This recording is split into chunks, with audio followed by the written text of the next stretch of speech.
lokasi PSU ini, Pak? Iya, pertama saya justru harus mengatakan bahwa kenapa di PSU-kan. Pertama-tama kita harus menegaskan bahwa kemurnian suara di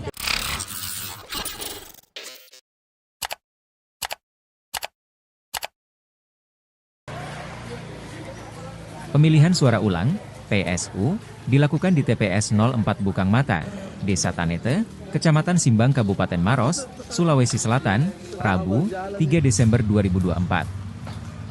Pemungutan suara dimulai pukul 7 WITA dan akan berlangsung hingga pukul 13 WITA.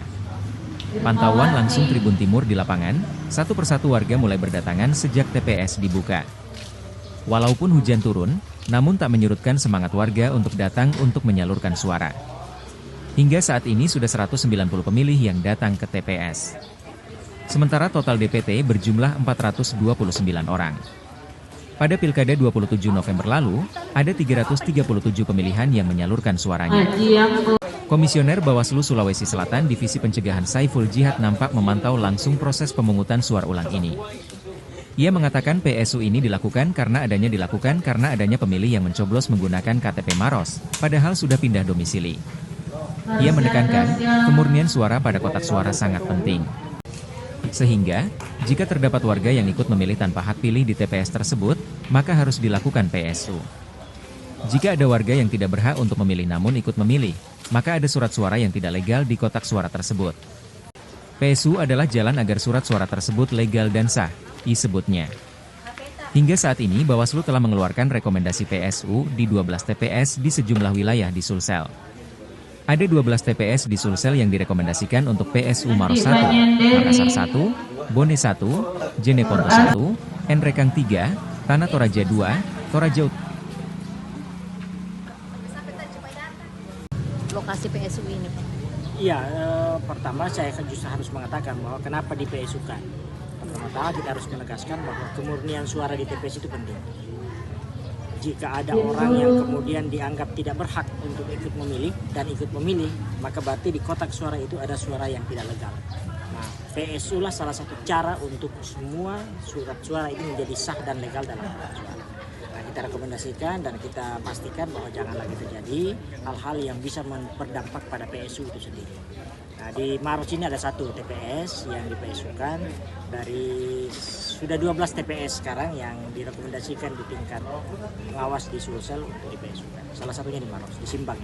Sulsel berapa, Pak?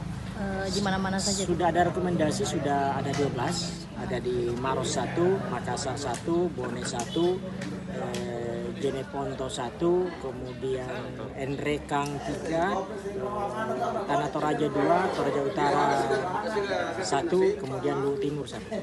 Pak, apa yang menjadi indikator Pak untuk PSU di Maros ini? Ya, kalau kita mengacu ke undang-undang, kan di situ dijelaskan. Kalau di Maros ini ada 2 pemilih yang tidak berhak ikut memilih. Karena ada 2 orang yang dianggap tidak berhak ikut memilih, karena dia tidak berpenduduk di sini, tidak terdata di DPT sini, tidak masuk DPTB, tidak mengurus pindah memilih, tapi dia menggunakan KTP yang justru dari luar daerah untuk memilih di sini, maka itu kita suka.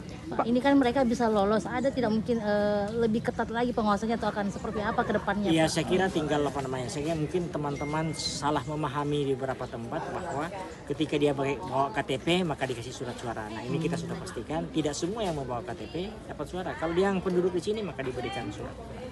Pak, untuk hasilnya nanti ini seperti apa, Pak? Apakah akan ada pengaruh terhadap perhitungan suara tingkat kabupaten? Iya, pastilah ada pengaruhnya, tapi tentang siapa yang menang siapa yang kalah itu bukan soal.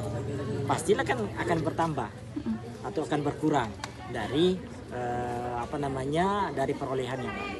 Ini sudah direkap ya, masuk rekap di kecamatan. Nah, nanti di rekap kabupaten akan dikoreksi. Hasilnya ini akan menjadi bahan untuk mengoreksi di rekap kabupaten. Atas nama siapa, Pak? Namanya? Saiful Jihad. Download Tribun X sekarang. Menghadirkan lokal menjadi Indonesia.